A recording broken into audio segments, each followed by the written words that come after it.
Santíssimo Deus, nosso Pai do céu, neste momento em que estamos congregados no Teu santo nome, Senhor, nós queremos dar honra e glória e queremos suplicar-te, Santo Pai, que segundo a promessa que fizeste aos Teus discípulos, que possas estar presente no nosso meio através do Teu Santo Espírito. Que Ele toque neste momento a cada coração, que Ele o abra à influência da Tua Palavra. Te pedimos e agradecemos em nome de Jesus. Amém.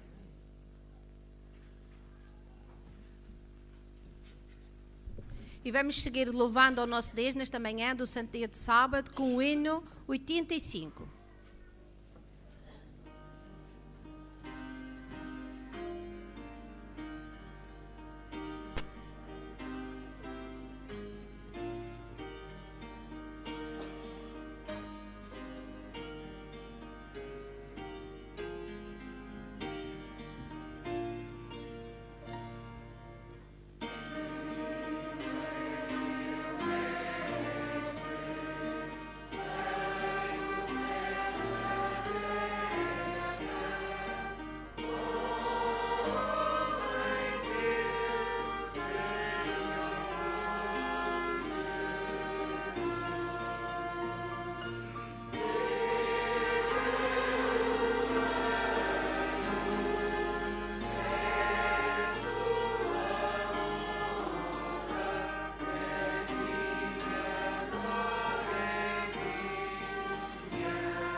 Quero agora convidar todos aqueles que puderem para se colocarem de joelhos para orarmos ao Senhor.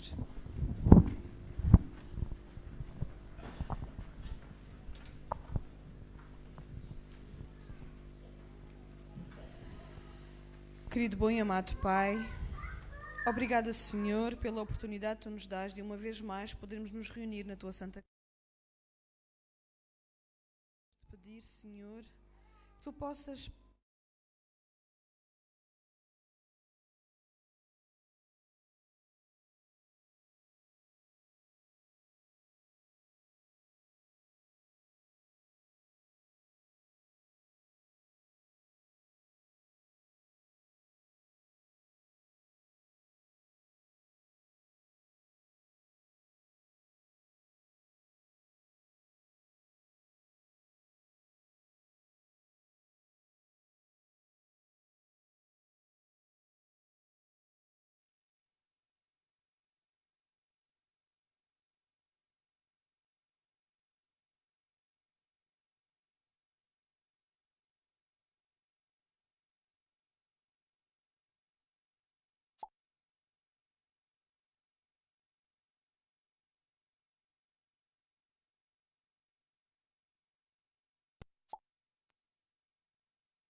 a nossa generosidade para realmente devolvermos os nossos dízimos ao Senhor e as nossas ofertas segundo o nosso coração. Obrigado.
dia. A história que eu vos vou contar chama-se Reverência na Casa de Deus. Certo dia, Jesus chegou a Jerusalém com os seus discípulos e dirigiu-se ao templo. Quando se começou a aproximar, começou a ouvir os barulhos estranhos, mas não eram os barulhos de pessoas a orar, nem a cantar, nem a pregar. À medida que se ia aproximando, começou-se a perceber que eram sons de animais, de vacas, de ovelhas e de pombas. E também começou a ouvir pessoas a gritarem um par de pardais para um aço. E Jesus, quando lá chegou, expulsou os vendedores e os animais. E quando os vendedores e os animais saíram, houve um silêncio grande no templo. Então Jesus falou para o povo. Ele disse: a minha casa será chamada a casa de oração. A casa de Deus não é um lugar onde devemos, é um lugar onde devemos ser reverentes. Não é um lugar onde devemos comer, correr, nem mastigar chiclete. Não é para estarmos sempre a entrar e a sair da igreja, nem a conversar. A igreja é um lugar onde devemos orar e estudar a palavra de Deus e louvar ao Senhor através de anos. E agora, silenciosamente, podem voltar para o pé dos pais.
Outra vez estou aqui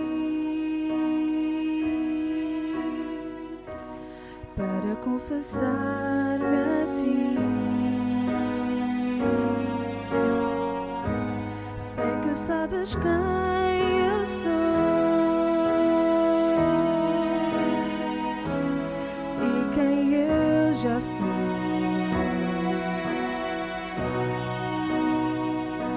Sabes o que eu tenho em mim, lutas que carrego, enfim. Quero só fazer o bem, mas o mal me faz refém. Estou aqui, entrego-me em tuas mãos, desfaz o que eu sou,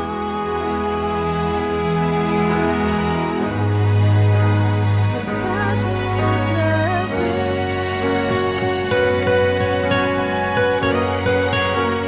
irei sentir-te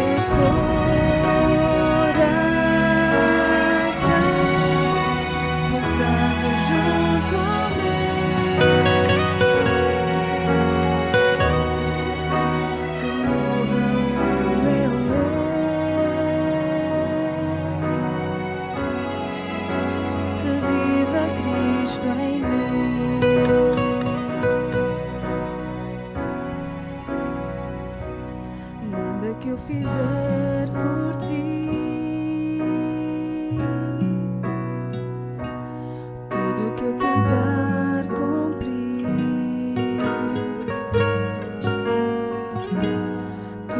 vai que eu seguir,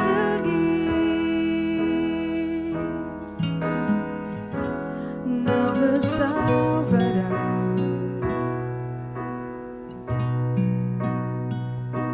Só por Cristo meu Senhor, só por teu imenso amor, só no sangue que verteu, sigo a Jesus, sou teu. Mais uma vez estou aqui, entrego-me em tuas mãos,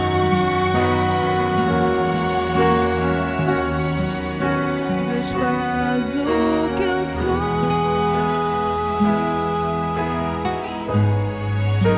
refaz-me outra vez.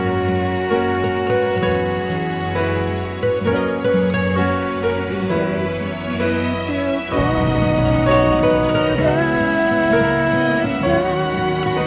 pulsando junto ao meu,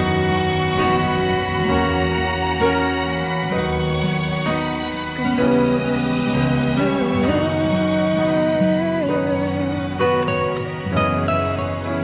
reviva Cristo em mim.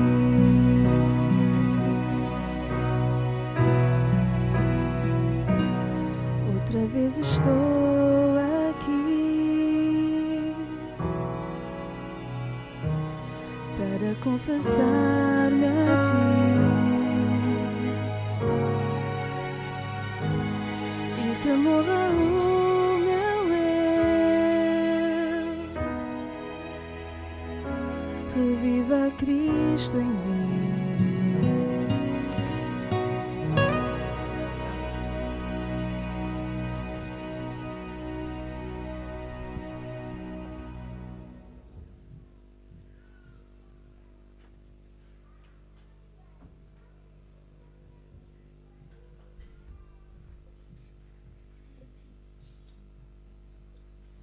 Quero saudar neste momento a todos aqueles que nos acompanham através das possibilidades dos meios tecnológicos. Desejar-lhes também um bom sábado e manifestar que temos pena que não possam estar aqui connosco neste momento para poderem desfrutar da companhia de todos os que aqui estamos. A todos convido a que possamos abrir a palavra do Senhor no Evangelho segundo Mateus, capítulo 27. Mateus, capítulo 27, a partir do versículo 11. O Espírito de Profecia diz-nos que todos os dias nós deveríamos refletir durante algum tempo acerca do ministério, da vida do ministério de Jesus Cristo. Particularmente as cenas finais. Eu não sei há quanto tempo cada um de vós o fez, mas esta manhã gostaria de o fazer convosco. Mateus capítulo 27, a partir do versículo 11, diz-nos a palavra do Senhor: Jesus ficou de pé perante o governador. E este lhe perguntou: és tu o rei dos judeus? Respondeu-lhe Jesus: é como dizes. Mas ao ser acusado pelos principais sacerdotes e pelos anciãos, nada respondeu. É interessante, meus prezados irmãos, este contraste na atitude de Jesus. Perante um homem incircunciso, pagão, estrangeiro, desconhecedor em profundidade das coisas de Deus, Jesus responde: o que tu disseste é verdade. Perante o discurso dos responsáveis religiosos, Jesus permanece calado. Porquê? Jesus não ia dizer o que eles já sabiam. Eles sabiam tudo o que tinham, que precisavam de saber acerca do Messias. Se eles fossem sondar as Escrituras, eles encontrariam várias passagens que anunciavam o que é que iria acontecer com o Messias. Não precisavam de saber mais naquele momento. Todos os sinais tinham sido dados e mais uma vez continuava a ser dado outro sinal de que Jesus verdadeiramente era o Messias. Mas eles não estavam disponíveis para aceitar a Jesus na identidade que ele realmente tinha. Não estavam dispostos a aceitá-lo como quem ele realmente era. Por isso o silêncio de Jesus é mais um sinal. Pilatos era diferente. Não tinha o conhecimento que eles tinham. E teve o privilégio de ter uma resposta de Jesus. Mas porquê é que vos digo que este silêncio era um sinal? Na verdade, se formos rapidamente, e sem desmarcar em Mateus 27, se forem rapidamente ao livro de Isaías, capítulo 53, vejam o que aí está escrito acerca do Messias. Isaías, capítulo 53, versículo 7, diz: Ele foi oprimido e afligido, mas não abriu a boca. O silêncio de Jesus, além de uma recriminação silenciosa para com aqueles seus acusadores, era também um sinal messiânico. Um sinal de que verdadeiramente ele era aquele que estava a cumprir todos os requisitos que a Escritura apontava para o ungido do Senhor. Ele estava, através do silêncio, de alguma forma a apresentar-se como o Messias profetizado por Isaías. Continua o relato dizendo: perguntou-lhe então Pilatos: não ouves quantas coisas testificam contra ti? E Jesus não lhe respondeu. E uma pergunta sequer, de modo que o governador muito se admirava. Com certeza que o governador muitas vezes tinha estado em situação de julgamento, em que tinha perante si pessoas que eram acusadas das mais variadas coisas. Crimes graves, outros talvez não tão graves. E com certeza que a reação de todos aqueles que eram acusados e levados perante o governador, a reação era de se defenderem, dizendo que eram inocentes, que estavam a ser acusados de coisas que não tinham cometido, da qual não tinham responsabilidade. Com Jesus, o cenário é completamente diferente. Jesus permanece em silêncio.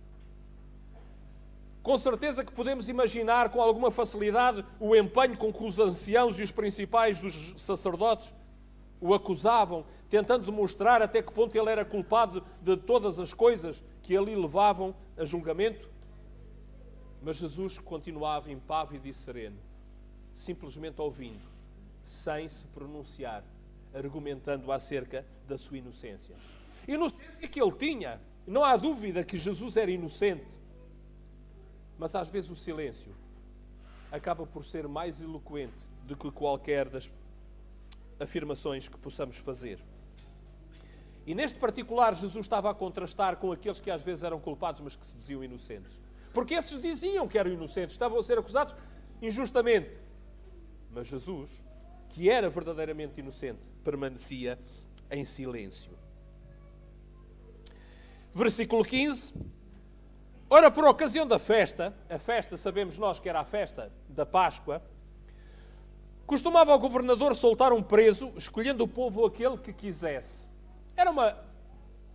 Era um bónus, digamos assim, que o governador dava à nação. Por altura da Páscoa, um qualquer condenado, escolhido pelo povo, poderia ser libertado. E foi assim que nos diz o versículo 16, que nesse tempo tinham um preso notório, chamado Barrabás. Era um preso notório porquê? Meus prezados irmãos, por questões políticas. Era um preso notório porque era um guerrilheiro. Na linguagem moderna podíamos dizer que era um terrorista. Era alguém que fazia parte de um grupo de guerrilha de oposição aos romanos. Apanhava romanos a jeito e levava-os para a eternidade mais cedo. faziam o que podiam para combater o poder de Roma. Não tinham poder, não tinham força para se opor a Roma declaradamente. Mas iam matando os romanos que apanhavam a jeito. Foi apanhado. Era culpado. Iria ser condenado à morte. Mas agora, que estavam na Páscoa, era aquela célebre altura do ano em que se podia libertar um condenado. E era o povo que ia escolher qual deles seria libertado. E agora tínhamos 2 condenados notáveis. Um que era um guerrilheiro, na opinião dos romanos, um terrorista, um inimigo de César. E tínhamos outro que era acusado pelos principais dignatários religiosos como sendo uma ameaça para a nação, uma ameaça para o povo e uma ameaça para a própria autoridade eclesiástica. Curiosamente, um era Barrabás, que significa em aramaico filho do pai, ou seja, filho de pai desconhecido. Por isso não tinha um apelido, não tinha um nome de família, era filho de um pai. Enfim. E do outro lado, temos o Filho de Deus. Muitas vezes conhecido como Filho do Homem. Alguém que não era simplesmente humano, mas o Deus feito homem. E agora, qual destes 2 filhos iria aquela nação escolher? O filho que era de Deus ou o filho que era de pai desconhecido? Aquele cuja origem era anunciada pelos profetas ou aquele do qual nem sequer se conhecia a origem? Qual deles a nação iria escolher? Versículo 17. Portanto, estando o povo reunido, perguntou-lhe Pilatos: qual quereis que vos solte? Barrabás ou Jesus, chamado Cristo? Esta pergunta de Pilatos, meus prezados irmãos, tem tudo menos inocência. Tem um significado profundo. Pilatos, o que está a dizer à população é o seguinte: quem é que vocês querem que vos solte? Filho de pai anónimo, incógnito, de pai desconhecido, ou o Salvador, porque a palavra Yeshua significa Salvador, e Pilatos usa o nome que tem um significado muito especial e diz-lhes: querem que vos solte o filho de pai anónimo, ou querem que vos solte o Salvador, que é o Messias, porque Cristo em grego significa Messias. Portanto, a pergunta de Pilatos é muito clara: ou alguém de origem desconhecida, ou o Salvador, que é o Messias, o ungido. Quem é que vocês querem? E agora, perante esta pergunta, diz o versículo 18: pois sabia que por inveja o haviam entregado. Versículo 19: estando ele assentado no tribunal, sua mulher mandou dizer-lhe: não te envolvas na questão deste justo, porque muito sofri hoje em sonho por causa dele. Este pequeno pormenor é extremamente interessante para nos ajudar a compreender como é que Deus lida com o ser humano, mesmo em situações onde às vezes é difícil discernir qual é a melhor decisão. A mulher daquele governador teve um sonho. E naquele sonho Deus mostrou-lhe que verdadeiramente Jesus era inocente. Era como que um aviso ao governador: não cometas uma injustiça.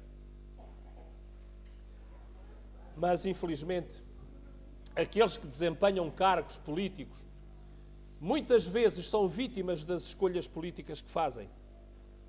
E não são livres de escolher nem decidir como entendem em consciência que o deveriam fazer. Esta, poderíamos dizer, é a maldição daqueles que têm que executar funções políticas. Muitas vezes têm que submeter a voz da consciência à voz dos interesses políticos das fações a que pertencem. Pilatos não fugiu a esta regra. E perante esta situação, Pilatos, que muito bem gostaria de se ter livrado daquilo, pouco mais pôde fazer do que aquilo que o texto nos diz a seguir que ele fez. E o que é certo é que, apesar da advertência, Pilatos teve que avançar. Porque, diz o versículo 20, os principais sacerdotes e os anciãos persuadiram as multidões a que pedissem Barrabás e fizessem morrer a Jesus. Versículo 21. O governador, pois, perguntou-lhes: qual dos dois quereis que eu vos solte? E as multidões responderam: Barrabás. Versículo 22, tornou-lhes Pilatos: Que farei então de Jesus? A pergunta na língua deles soava-lhes isto. Que farei então eu com o Salvador? Que se chama o Messias, que se chama ungido, que se chama Cristo. Disseram todos, seja crucificado. Pilatos, porém, disse, mas que mal fez ele? E agora aqui reparem, temos um governador que é romano, que não tem nada a ver com os problemas dos judeus, nem está pouco interessado em meter-se naquilo porque sabe a confusão que aquilo geralmente dá, a tentar interceder para um homem que ele no fundo sabe que é um justo, que está a ser acusado inocentemente, mas que não sente ter a autoridade, o poder e a liberdade, sobretudo, de poder decidir em consciência pela justiça. Tenta defendê-lo, tenta de alguma forma conseguir que as coisas se tornem favoráveis para ele, mas não tem força para ir mais longe do que isso e põe a decisão no povo. E o povo vai decidir, seja crucificado. Ao ver Pilatos que nada conseguia, mas pelo contrário, que o tumulto aumentava, mandando trazer água, lavou as mãos diante da multidão, dizendo, sou inocente do sangue deste homem, seja isso lá convosco. Meus prezados, quantas vezes o ser humano, ainda a lição desta semana na Escola Sabatina de alguma forma indiretamente focava este aspecto. Quantas vezes o ser humano tenta fugir à sua responsabilidade, colocando a responsabilidade sobre os outros? Foi isso que Adão fez com Eva, foi isso que a Eva fez com a serpente, é isso que todos nós de alguma forma fazemos uns com os outros quando as coisas não correm bem, dizer, mas a culpa não é minha, a culpa é sobretudo deste e daquele e do outro. Pouco, nada tem a ver com isso. Eu não decido, decidam. Meus prezados irmãos, foi exatamente o que Pilatos fez. Pilatos não quis decidir. Não quis decidir, sobretudo, porque o inimigo estava a usar uma velha estratégia com ele, que era de forçar as coisas. Diz aqui que estava a criar um tumulto. E aquilo que os governadores romanos mais temiam na Palestina eram os tumultos. Porque quando havia tumultos, havia grande confusão, grande agitação, e aí ia haver derramamento de sangue à torta e à direita. Várias vezes isto aconteceu. E quando o governador começa a ver que se começa a criar agitação, ele teme pela insurreição e tenta logo apaziguar as coisas. Muito bem, vocês vão decidir. Eu daí lavo as minhas mãos, não tem nada a ver com o assunto, esse é um problema vosso. Para apaziguar as coisas. É uma estratégia do inimigo, às vezes, para nos levar a tomar decisões que às vezes não são as mais acertadas. Ele fez isso com Pilatos. Bom, o povo respondeu, o seu sangue caia sobre nós e sobre os nossos filhos. Meus prezados irmãos, aqueles que têm vindo à reunião de quarta-feira e que estão a ler o grande conflito, sabem o que é que diz o primeiro capítulo acerca disto. Alguns anos mais tarde, não chegou a 40 anos depois, no ano 70, isto que a nação pediu, aconteceu. Eles pensavam que estavam simplesmente a tomar uma decisão sem consequências. Estavam a proferir palavras apenas para resolver um problema que estava num impasse. Eles não se aperceberam que estavam a proferir uma profecia contra si próprios, contra as suas próprias famílias, contra a sua descendência. No ano 70, quando o general Tito veio com várias legiões romanas cercar a cidade de Jerusalém, verdadeiramente esta profecia cumpriu-se. Verdadeiramente o sangue deles e dos seus filhos foi derramado em Jerusalém. E a cidade de paz tornou-se a cidade do sangue. Diz Ellen White que o sangue corria nas ruas como se fosse água da chuva num dia de grande temporal.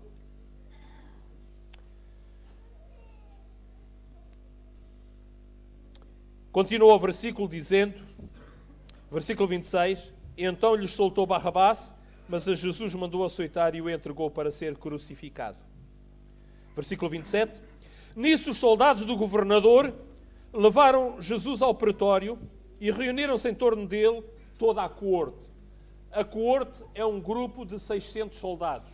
Portanto, a coorte, todos os 600 soldados estavam ali reunidos à volta de Jesus. Despindo, vestiram-lhe um manto escarlate. Não deixa de ser irónica a situação. Ele era o senhor dos exércitos do antigo Israel. Ele era o chefe das hostes celestiais. E agora o que ele tinha ali era um exército de 600 homens romanos, inimigos do seu povo, que lhe estavam a vestir as mais nobres vestes, em termos de cor, as mais nobres vestes da época, as vestes escarlates, que apenas os mais ricos e os mais melhor colocados socialmente e politicamente podiam adquirir, porque era extremamente caro e podiam vestir. Era essa roupa que estavam a dar agora a Jesus. E depois continua o relato dizendo que, tecendo uma coroa de espinhos, puseram-lhe na cabeça e na mão direita uma cana, e ajoelhando-se diante dele, o escarneciam, dizendo: Salve, Rei dos Judeus. E cuspindo nele, tiraram-lhe a cana e davam-lhe com ela na cabeça. As vergastadas de uma cana na cabeça doem. Mas se nós pensarmos que nessa cabeça estava uma coroa de espinhos que se enterrava a cada pancada que eles davam, meus prezados irmãos, podemos compreender que era uma tortura tremenda. E, sobretudo, tremendamente injusta. Depois de o terem escarnecido, despiram-lhe o manto, puseram-lhe as suas vestes e levaram-no para ser crucificado. Ao saírem, encontraram um homem sireneu chamado Simão, a quem obrigaram a levar a cruz de Jesus. Jesus já não tinha forças para poder levar a cruz até ao fim.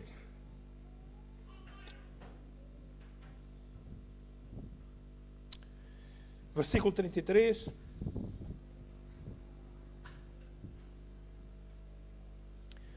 Quando chegaram ao lugar chamado Gólgota, que quer dizer lugar da caveira, deram-lhe a beber vinho misturado com fel, mas ele, provando, não quis beber.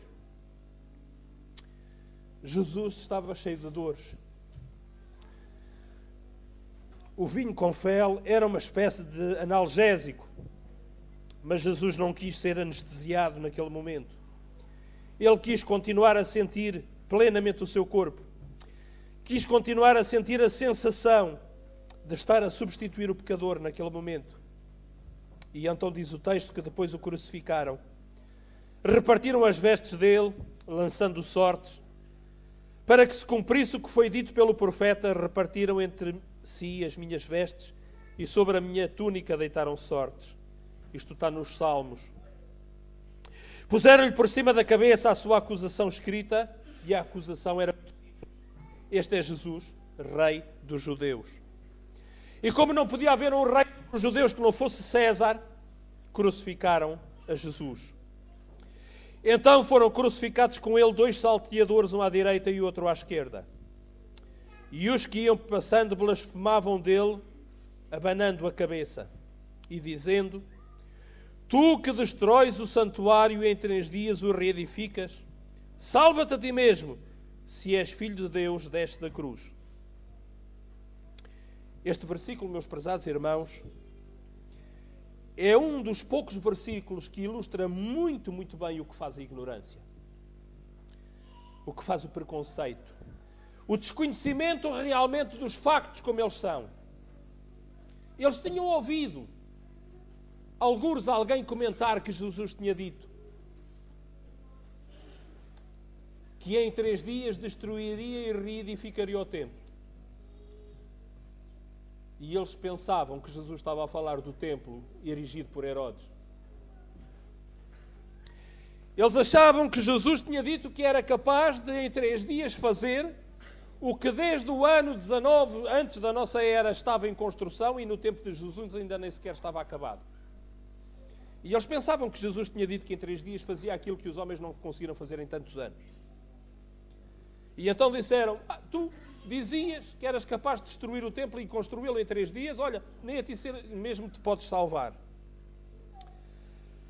Não sabiam eles até que ponto é que estavam a interpretar mal as palavras de Cristo, nem sabiam eles até que ponto era verdade aquilo que estavam a dizer. Se Deus conseguiu construir o mundo em 6 dias, quanto mais conseguiria construir o templo em 3 dias, se o quisesse. E ainda menos sabiam eles que Jesus verdadeiramente poderia salvar-se a si mesmo, se essa fosse a sua decisão naquele momento. Mas porquê é que Jesus não o fez? Eu creio que todos nós sabemos qual é a resposta, meus prezados irmãos. Jesus não se salvou a si mesmo naquele momento. Não porque não quisesse, mas porque pensou em cada um de nós que estamos aqui esta manhã. Em cada um de vós que está a assistir através da web. Foi porque Jesus pensou em cada um de nós que naquele momento Ele decidiu continuar aquele caminho. Porque Ele sabia que cada um de nós, um dia, no futuro, passado muitos anos, iríamos precisar que Ele passasse por ali para podermos ter as portas do céu abertas. Meus prezados irmãos, continuavam eles dizendo, que, versículo 43, confiou em Deus, livre-o Ele agora, se lhe quer bem, porque disse, sou filho de Deus. Versículo 44, o mesmo lhe lançaram em rosto também os salteadores que com ele foram crucificados. E desde a hora 6ª, meio-dia, até à hora 9ª, houve trevas sobre a face da terra. Aquilo que os homens estavam a fazer e que não se apercebiam da gravidade, da seriedade que tinha, de alguma forma a natureza apercebe-se. Aquilo que era um ato do qual os homens deviam esconder o rosto, era a natureza que se escondia de alguma forma, através das trevas que caíram durante aquele período de 3 horas, entre o meio-dia e as 3 da tarde. Versículo 46, cerca da hora 9ª, bradou Jesus em alta voz dizendo, Eli, Eli, lama sabachthani, isto é, Deus meu, literalmente, porque descansaste de mim. Neste momento, meus prezados irmãos,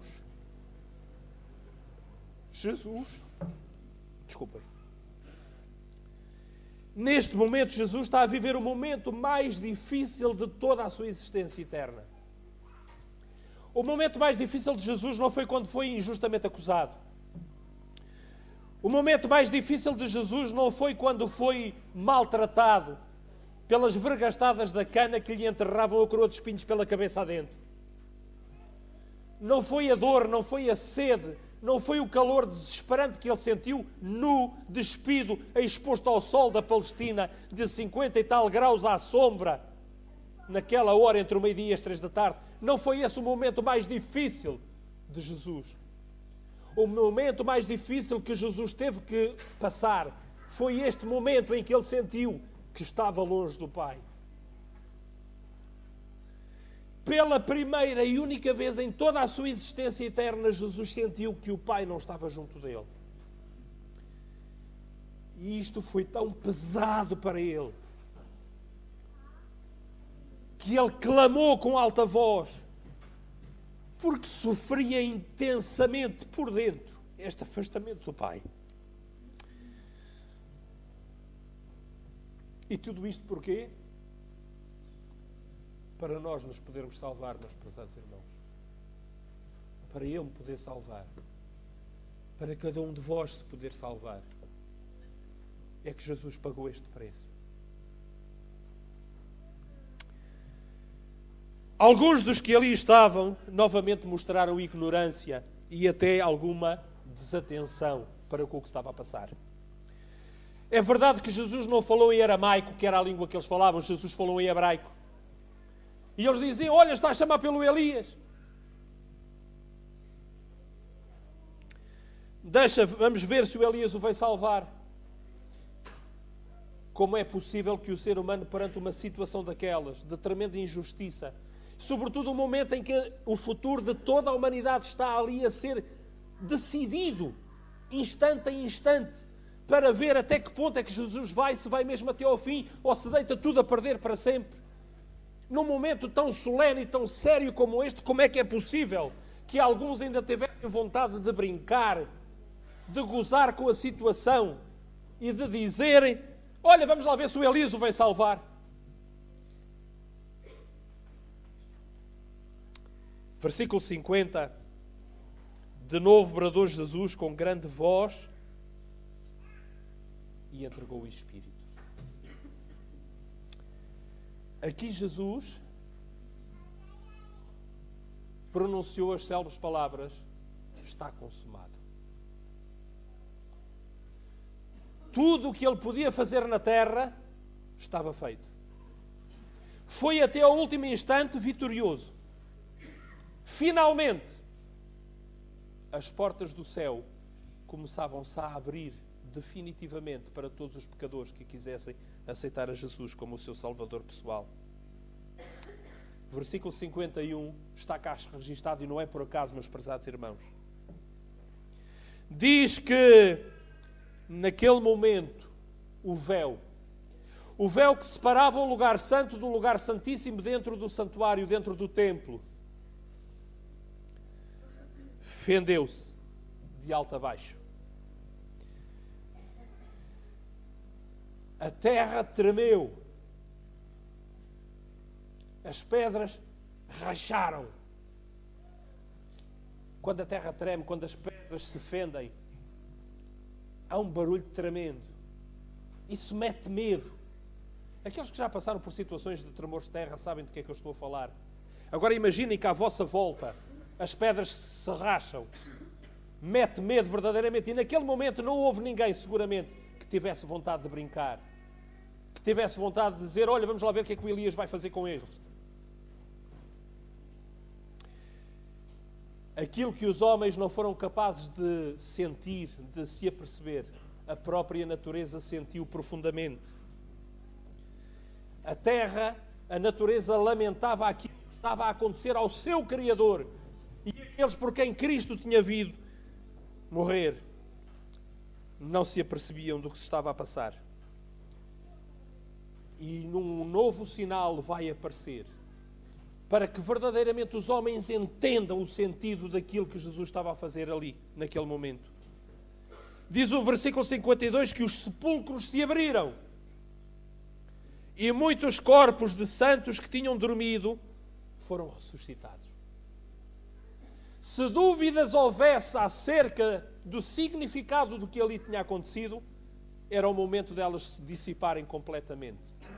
Quando aquelas pessoas puderam ver que os mortos tinham ressuscitado, verdadeiramente compreenderam que o que se tinha passado era uma coisa absolutamente fora do normal, que tinha um profundo significado, e através disto foram convidadas a refletir seriamente acerca de quem era aquela pessoa, porque é que ele tinha dado aquele passo, o significado de tudo aquilo que ali tinha acontecido. E isto foi tão forte, foi tão impressionante, foi tão apelativo, foi tão evidente, meus prezados irmãos, que um daqueles que à partida teria o coração mais empedernido de todos quantos ali podiam estar naquele momento, reparem o que é que aconteceu com ele. Versículo 54. Ora, o centurião, o oficial romano, oficial sobre 100 homens, um homem experiente das lides da guerra, é ele que vai ter a exclamação que faz todo o sentido naquele momento. Diz aqui o centurião e os que com ele guardavam a Jesus, os soldados romanos, vendo o terremoto e as coisas que aconteciam, tiveram grande temor e disseram: verdadeiramente este era filho de Deus. Os pagãos, incircuncisos, os apóstatas, os idólatras, no meio do povo de Deus, foram os únicos que naquele momento tiveram a exclamação correta de fé. Perante tudo o que ali aconteceu, foram os únicos que foram capazes de dizer verdadeiramente este era o Filho de Deus. Meus prezados irmãos, que grande lição temos nós aqui para nós. Será possível que aqueles que não têm o conhecimento que nós temos, perante os sinais, são capazes de ter uma manifestação de fé superior àquela que nós temos normalmente? Pelo menos foi o que aconteceu neste momento. E depois diz que também estavam ali de longe olhando muitas mulheres que tinham seguido Jesus desde a Galileia para o servir, entre as quais se achava Maria de Magdalá, Maria, mãe de Tiago e de José, e a mãe dos filhos de Zebedeu. É reconfortante saber que naquele momento Jesus não estava completamente abandonado dos seus. Há uma distância prudente. De alguma forma, Jesus podia ver aqueles por quem ele tinha vindo morrer a este mundo. Era um reconforto para ele num momento particularmente difícil do seu ministério. Mas, de qualquer forma, o mais conceituado corpo de oficiais religiosos foram incapazes de reconhecer quem Jesus realmente era. Foram os outros que reconheceram a identidade de Jesus e fizeram a confissão de fé. Para terminar, meus prezados irmãos, eu gostaria de ler apenas algumas breves palavras do Espírito de Profecia acerca do significado do que acabámos de ler. No capítulo 79 do livro de Já Todas as Nações, diz assim: Cristo não entregou a sua vida antes que realizasse a obra que viera fazer. E ao exaltar o Espírito exclamou: está consumado. Ganhara a batalha. Sua destra e seu santo braço lhe alcançaram a vitória. Como vencedor, firmou sua bandeira nas alturas eternas. Que alegria entre os anjos! Todo o céu triunfou na vitória do Salvador. Satanás foi derrotado e sabia que seu reino estava perdido. Para os anjos e os mundos não caídos, o brado está consumado, teve profunda significação. Foi para seu benefício, bem como para o nosso, que se operara a grande obra da redenção. Juntamente conosco, compartilharam eles os frutos da vitória de Cristo. Meus prezados irmãos, companheiros de jornada a caminho da pátria celestial, a vitória está ganha. A guerra continua, mas a vitória está assegurada. Ainda há escaramuças, ainda há batalhas que temos que travar. A vida de cada um de nós é uma batalha que tem que ser travada. Mas enquanto travamos a batalha da nossa vida, não nos esqueçamos de colocar os nossos olhos no significado da cruz. Jesus alcançou a vitória para nós. Não foi para ele. Ele já era vitorioso antes de vir para este mundo. A vitória foi para nós. Foi para nos oferecer essa vitória. E é por isso, meus prezados irmãos, que João tem aquelas palavras extraordinárias que encontramos no Evangelho, no capítulo 13, no versículo 16. Lembram-se? De cor, com certeza. Deus amou o mundo de tal maneira que deu o seu Filho unigênito, a fim de que todo aquele que nele crê não pereça, mas tenha a vida eterna. Foi este o sentido da cruz. Foi por isso que o Senhor passou por tudo aquilo, por causa de cada um de nós, meus prezados irmãos. Mas não era apenas um ato jurídico, como ainda hoje de manhã alguém falava comigo. Não foi apenas um ato jurídico. Se fosse um ato jurídico, era simplesmente para dizer a dívida está paga, ponto final, acabou-se, não se fala mais do assunto. É o perdão barato, ou bom estilo humano. Não, meus prezados irmãos. Não foi apenas para isso. Isso já teria sido importante. Mas não foi apenas para isso. Foi para muito mais que isso. Foi para nos regenerar. Foi para nos recuperar. Para que nós viéssemos a ser, com a ajuda do Espírito Santo e à medida que o tempo for passando, como Adão e Eva eram antes de terem pecado. É esse o objetivo de Deus. E é por isso que em Romanos capítulo 12, versículo 2 diz... Romanos capítulo 12, versículo 2: não vos conformeis a este mundo, mas transformai-vos pela renovação da vossa mente, para que experimenteis qual seja a boa, agradável e perfeita vontade de Deus. Simplesmente ter o assunto resolvido é pouco para Deus, embora já seja muito para nós. Deus quer muito mais para nós. Deus quer que nós experimentemos o prazer da sua vontade estar a ser realizada em nós. E isto só se consegue através de uma vida de entrega ao Salvador. É por isso que a cruz não é o fim, mas apenas o princípio. É o momento a partir do qual começa a nossa recuperação para a eternidade. E o Senhor coloca à nossa disposição, de todos, o seu Espírito para nos ajudar a conhecer e a pôr em prática a vontade do Senhor, para que nós possamos ser felizes para todo o sempre. Que o Senhor nos ajude a todos a fazer esta experiência, é o meu desejo para todos nós. Amém.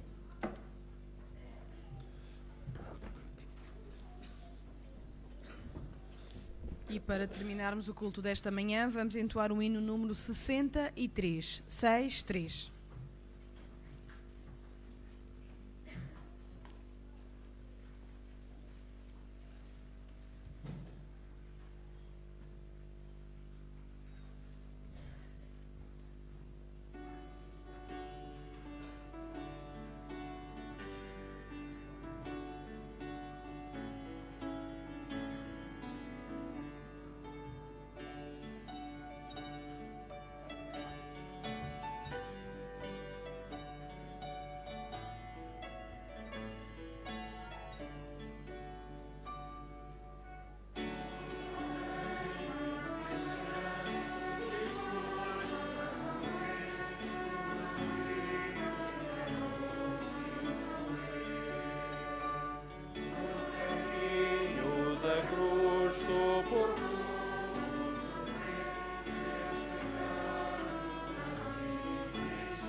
Santo e bom Pai, ao olharmos para a cruz e para tudo o que ali se passou e o que ela significa, vem ao nosso espírito, Senhor, o Teu grande amor por cada um de nós, a Tua vontade determinada, Senhor, em trabalhares no coração de cada um de nós para que nos entreguemos a Ti, o chamado que fazes a cada um de nós para nos deixarmos orientar pelo Teu Espírito, para nos preparares para a eternidade, para estarmos junto de Ti, Senhor. Ó bom Deus, nós não somos merecedores de tanto amor, bom Pai. Nós compreendemos que estamos muito longe do Teu ideal. E isso, Senhor, ajuda-nos também a compreender a necessidade que temos de continuarmos a olhar para a cruz, a olharmos para aquilo que o Teu amado Filho fez e está a fazer por cada um de nós. E te suplicamos, Santo Pai, não apenas o perdão das nossas ofensas, mas neste momento, Santo Pai, também, nós te suplicamos que o Teu Espírito, Senhor, possa continuar a trabalhar no coração de cada um de nós, para nós compreendermos a grande necessidade que temos de continuar a crescer em Ti, bom Pai. A grande necessidade que temos, à semelhança do Teu amado Filho, de pormos de lado a nossa vontade, o nosso interesse e nos entregarmos completamente à Tua vontade e ao Teu plano para nós, Senhor. Ajuda a cada um de nós que estamos aqui esta manhã a podermos cada vez mais fazer esta experiência com a Tua ajuda, Senhor.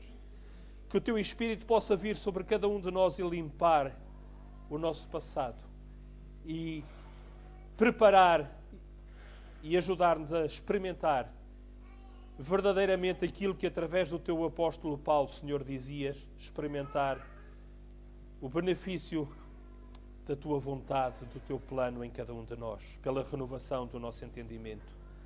Ó Santo Pai, te pedimos também por todos aqueles que não podem estar aqui connosco neste momento.